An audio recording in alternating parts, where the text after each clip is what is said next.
കോട്ടച്ചേരി കുന്നുമ്മൽ വിഷ്ണുമൂർത്തി ക്ഷേത്രം കളിയാട്ട മഹോത്സവം സമാപിച്ചു. വിവിധ തെയ്യങ്ങൾ കെട്ടിയാടി.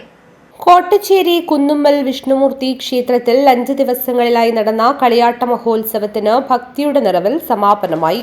കളിയാട്ട മഹോത്സവത്തിന്റെ ഭാഗമായി ചാമുണ്ടിയമ്മ, വിഷ്ണുമൂർത്തി, ഗുളികൻ എന്നീ തെയ്യങ്ങൾ അരങ്ങിലെത്തി ഭക്തർക്ക് അനുഗ്രഹം ചൊരിഞ്ഞു.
തേക്കോലങ്ങളുടെ അനുഗ്രഹം ഏറ്റുവാങ്ങാൻ നിരവധി ഭക്തജനങ്ങളാണ് കളിയാട്ട സന്നിധിയിൽ എത്തിച്ചേർന്നത്.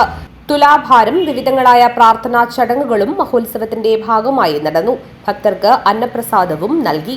News bureau, Kanhangad.